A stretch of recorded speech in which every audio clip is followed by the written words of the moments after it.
Bienvenue dans le podcast de la Terre à l'assiette.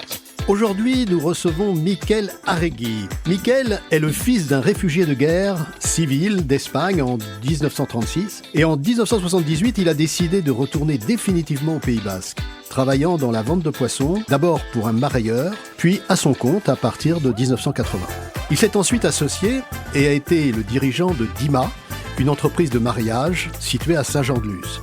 Puis, plus tard, il a fondé l'Adimar, société spécialisée dans la fourniture de poissons frais et surgelés, notamment pour la restauration collective en France, en particulier dans le département des Pyrénées-Atlantiques. Fidèle à son territoire, à ses convictions et à son éthique de coopération et de qualité, c'est ce qui lui a permis d'être sélectionné dès 2015 par le Collège culinaire de France. On rencontre tout de suite cet homme de caractère passionné, avec déjà le goût de la mer en bouche.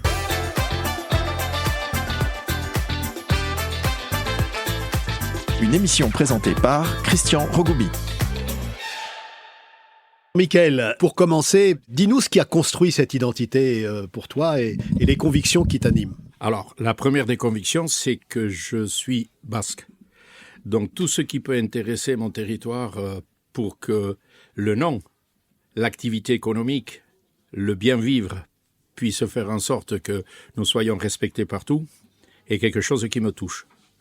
Ensuite, pourquoi le poisson? C'est un pur hasard. Je me suis retrouvé ayant besoin de financer une thèse que j'étais en train de préparer. J'avais besoin d'argent. Et donc, je suis allé travailler chez un poissonnier de Saint-Jean-de-Luz. Une thèse dans quel domaine? Dans le domaine du droit. D'accord. Et donc, du droit au poisson, c'est incroyable. J'ai eu besoin donc d'avoir un petit peu d'argent. J'ai travaillé chez ce poissonnier et je me suis rendu compte que c'était quelque chose qui était très ancré à Saint-Jean-de-Luz, que je n'appréciais pas et que je ne connaissais pas. Deuxièmement, j'ai compris que ce monde-là était un monde assez particulier, les horaires étant très particuliers, la vitesse des actes économiques très rapide. Donc ça m'a un tout petit peu interpellé. Je me suis dit, tiens, ça serait pas mal si au moins je pouvais continuer l'expérience de l'été. Donc j'ai téléphoné à mon directeur de thèse pour lui dire que effectivement j'allais un petit peu prolonger mon séjour à Saint-Jean-de-Luz jusqu'à lui dire en février de l'année d'après que je laissais tout tomber pour être poissonnier. Je peux pas vous dire la réaction qu'a eue mon cher directeur de thèse. Donc j'ai créé une première société et que j'ai rapidement racheté pour €1 symbolique. Bon, je n'ai pas besoin d'expliquer pourquoi. Mais par contre, j'avais un tout petit peu compris qu'il fallait que j'essaye de me démarquer, si vous voulez, de la marche à suivre de mes collègues et concurrents. Et j'ai de suite axé mes sources d'approvisionnement autour du poisson du jour. Donc avec mon épouse, on allait sur les parkings des voitures où étaient les pêcheurs, on laissait un petit papier et on leur disait, voilà, si vous voulez m'amener le poisson, je suis à tel endroit. Ils ont envoyé un éclaireur qui est passé toute la semaine pour voir si j'étais quelqu'un de sérieux, gentil. Et la semaine d'après, ils sont arrivés à 40. C'est extraordinaire. J'ai démarré comme ça. C'est extraordinaire, passer du droit au poisson. Ouais. Mais c'est le Pays Basque qui l'a voulu. C'est le Pays Basque, voilà, la relation au terroir. Soyons frères. Et ma belle-mère. Ah, donc, bah oui, alors là, c'est déterminant. Voilà. Le Pays Basque et ta belle-mère, donc là, c'est vraiment déterminant. Et ensuite, de façon totalement inopinée, sur les parkings. Voilà. Ça se termine sur les parkings pour devenir la référence que tu es aujourd'hui. Miquel, tu peux nous donner quelques anecdotes ou difficultés que tu as rencontrées dans cette démarche? Eh bien, le démarrage de la société l'Adimar a été engendré de par le fait que le port d'Hendaye, dans les années 94-95, a fait faillite. Donc Saint-Jean-de-Luz et Hendaye étant les deux plus gros pourvoyeurs de poissons qui faisaient fonctionner notre société, je me suis retrouvé dans l'obligation d'essayer de comprendre comment on pouvait s'en sortir, surtout qu'à cette époque-là, on venait de terminer de construire un bâtiment qui devait être aux normes européennes et qui nous obligeait donc, à travers les différents crédits que nous avions, à avoir un chiffre d'affaires et un résultat qui nous permettait de faire des remboursements. Donc, j'ai été obligé de passer la Bidassoa. Je me suis retrouvé au marché d'intérêt national de Saint-Sébastien, à Oyarsoun, où un des plus gros opérateurs d'anchois du monde, qui est un ami, m'avait dit qu'il était d'accord pour me céder le poste qu'il avait pour que je puisse donc établir ce qu'allait devenir la Dimar, qui était à l'origine une filiale de Dima Saint-Jean-de-Luz et qui ensuite est devenue une société à part entière. Voilà, donc on voit bien à travers ces éléments-là que ça ne se fait pas en claquant des doigts et il y a toujours des impondérables auxquels on doit faire face et c'est la capacité justement à les surmonter qui permet de continuer d'aller plus loin. Alors, par rapport à cette première information que tu nous donnes, je te propose de te prêter à une petite interview qu'on a baptisée « Toc Toc, qui est là ?»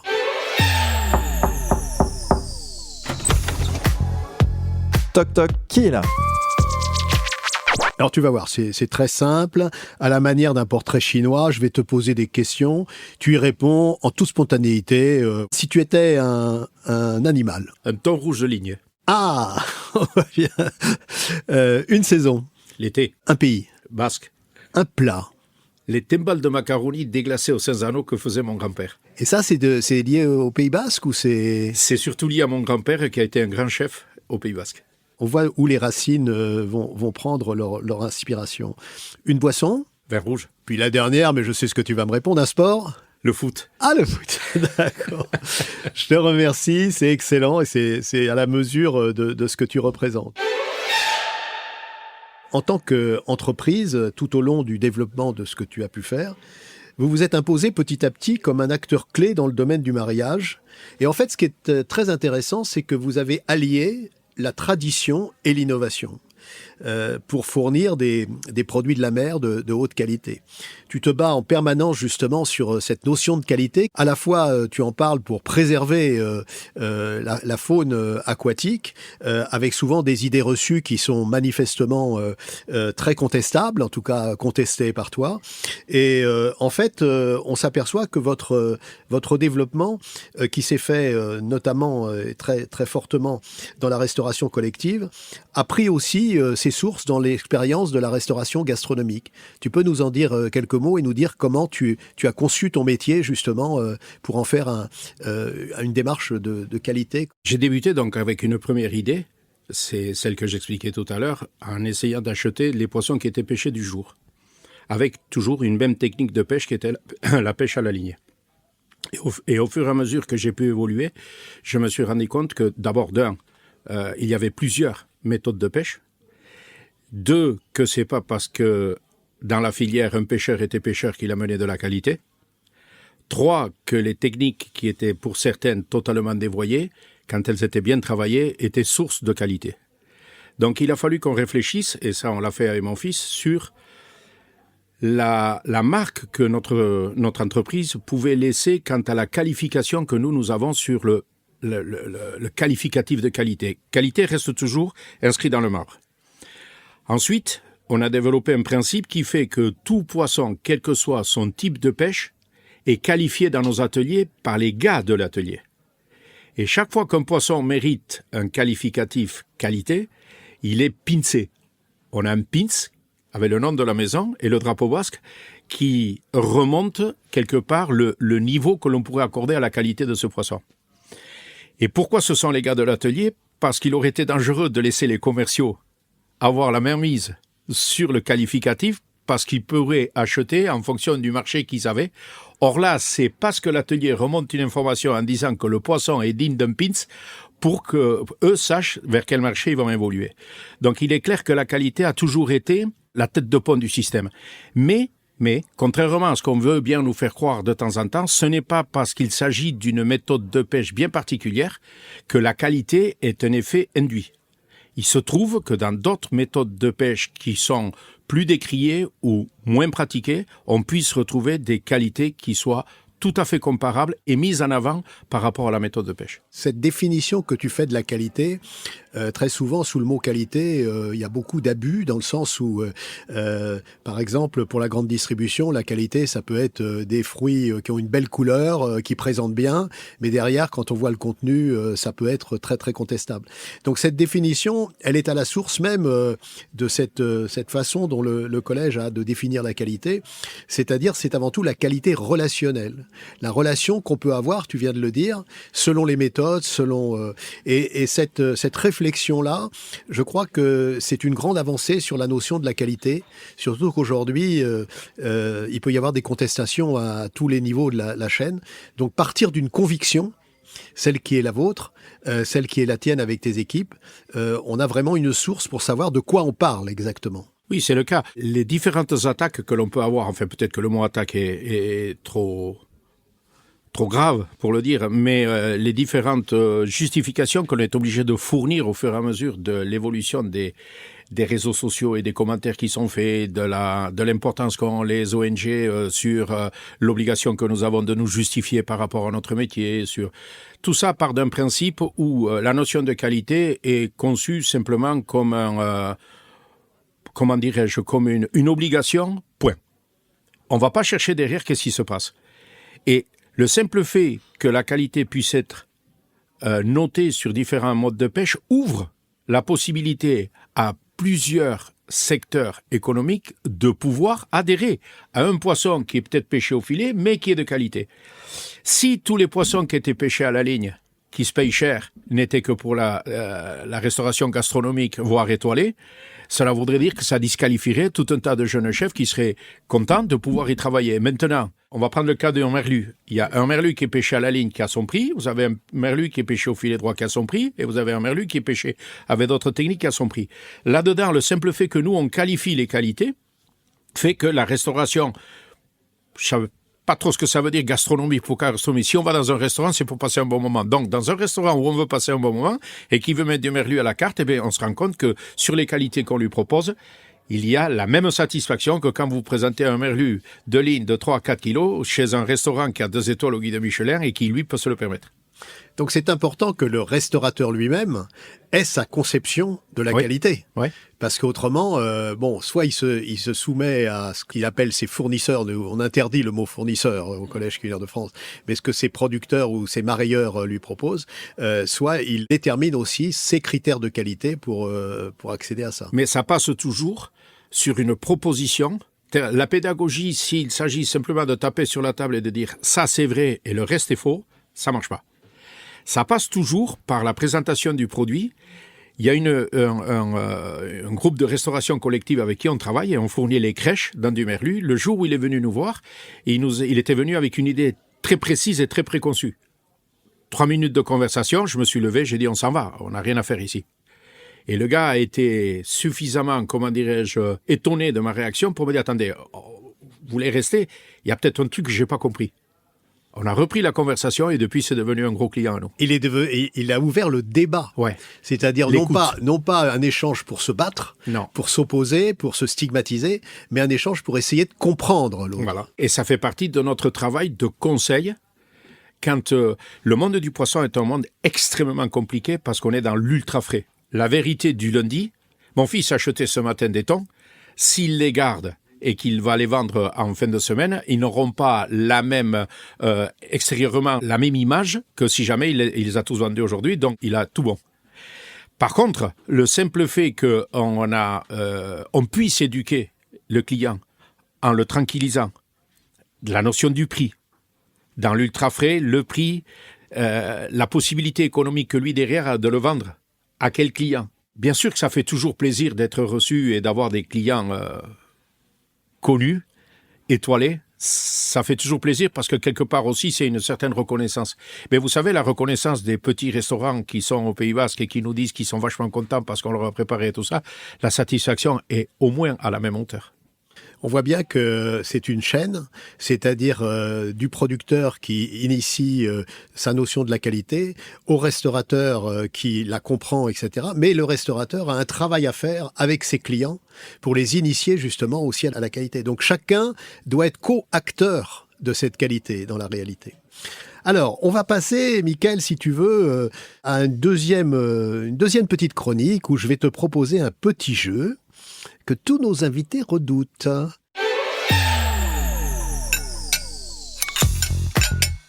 C'est fromage ou dessert? En fait, je te propose une alternative et tu réponds aussi le plus rapidement possible. Tu préfères renaître dans le passé ou dans le futur? Dans le futur. Tu es plutôt dans la logique ou dans l'émotion? La logique. Compétition ou coopération? Oh, compétition. Travail ou vacances? Les deux, mon général. Temps court ou temps long? Les deux. Vie personnelle ou vie professionnelle? Grâce à la qualité de mon épouse, j'ai pu conjuguer les deux. Ça nous permet de passer maintenant à un troisième volet. sur le fait que tu as développé toute une approche au niveau de la restauration collective. Et donc, je voudrais que tu nous expliques un petit peu ça parce que c'est pas forcément évident. Rentrer dans cet univers-là, vous êtes aujourd'hui, je crois, à près de 100 000 portions qui sont développées chaque année. C'est quand même un volume considérable.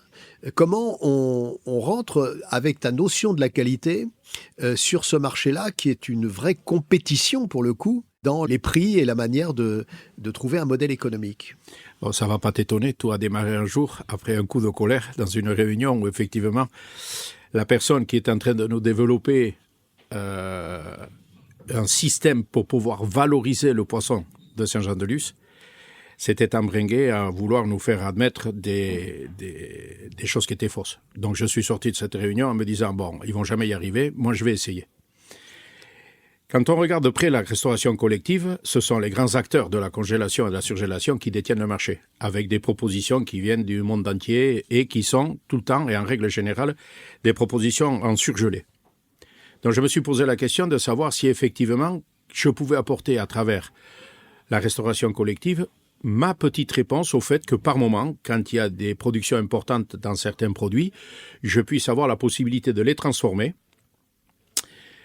à un prix intéressant, entraînant une transformation la plus complète possible. Donc dans notre cas, c'est un emballage sous vide avec une surgélation à moins 40, pour pouvoir faire une proposition à des gens qui, bien entendu, souhaitaient avoir un produit local, mais qui n'est pas un prix qui soit exorbitant par rapport à la proposition qui était faite par les grandes tenantes de la surgélation et qui proposaient donc à la restauration collective des produits tout préparés.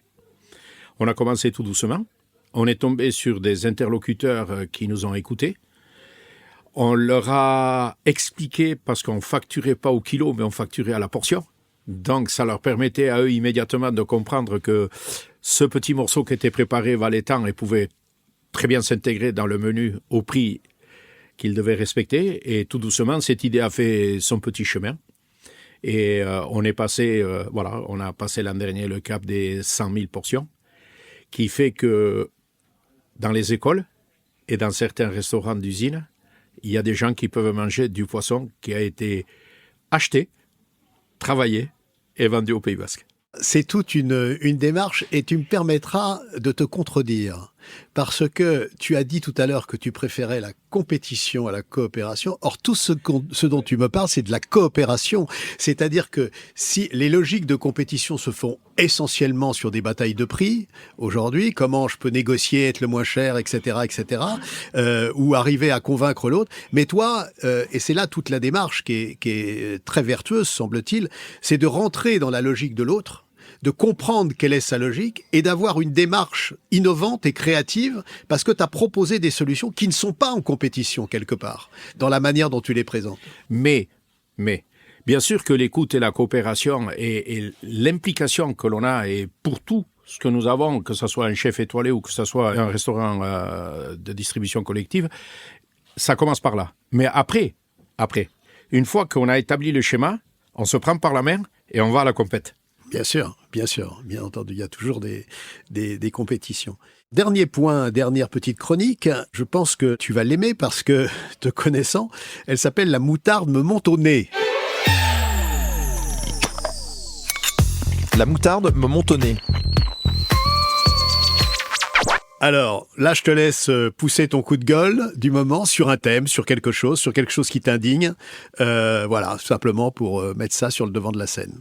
Alors, je ne vais pas faire du cas par cas, mais la synthèse de tout ce qui nous arrive avec bon nombre d'organisations non gouvernementales qui viennent nous demander des explications, qui nous disent qu'on n'est pas vertueux, nous disent qu'on pourrait avoir quelque part une ADN de tricheur.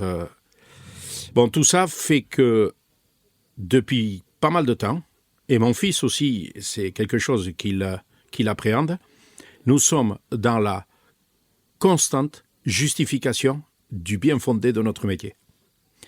ça commence à devenir de temps en temps insupportable. C'est-à-dire que... On est en accusation permanente. Voilà. C'est-à-dire que la présomption d'innocence, et sans vouloir pousser quand même le curseur si haut, mais la présomption d'innocence vient toujours du fait que vous avez des gens bien sentis, qui ont aucune information, qui se basent sur des projections, qui se basent sur des moyennes, qui se basent sur l'émotion populaire. Parce que quand on vous arrête un mot à la pêche en vous disant que Flipper le dauphin, il va mourir. Et effectivement, c'est très compliqué de pouvoir essayer de faire comprendre aux gens que ce n'est pas le cas. Donc, s'il y a coup de gueule, il y a surtout le simple fait que, quelque part, je n'ai pas à remettre en cause le travail que je fais. 2, j'oblige les gens à me faire confiance. Parce que s'ils me font confiance, on va surtout dépoussiérer des vieux débats qui servent à rien. Et troisièmement, que chacun reste à sa place. Donc on est contre la dictature de l'émotion pour la raison et la confiance qui se mesure dans le temps à travers la cohérence et la constance de ce que l'on fait. Je te remercie, merci beaucoup. Je suis certain que nos auditeurs vont être vraiment très accrochés par tout ce que tu as dit. Allez, simplement pour terminer en toute confidence, donne-nous 1 ou 2 bonnes adresses de restaurants ou de producteurs qui sont chers à ton cœur. 2, à Cibourg, le village où je suis né. Le premier, c'est le restaurant Matine, qui est un restaurant où l'ancrage de la cuisine basque est profondément enraciné, et avec la petite touche qu'a le chef de pouvoir inclure certaines saveurs d'autres cuisines, et qui font que ce lieu qui est vieux, ancien, est toujours d'actualité. Ça, c'est le premier, le restaurant Matine. Et le deuxième, c'est Ekaïtsa, le restaurant à Cibourg qui vient d'avoir sa 2e étoile. Quand vous voyez le chef, Guillaume, il a plus l'allure d'un talonneur bien costaud, mais à sa cuisine, qui est d'une finesse, qui est d'une délicatesse, et mon épouse dit même féminine, fait aussi que c'est un bel endroit où vous pouvez passer un très bon moment. Merci, je crois que nos auditeurs sont ravis d'avoir ces conseils et tes appréciations.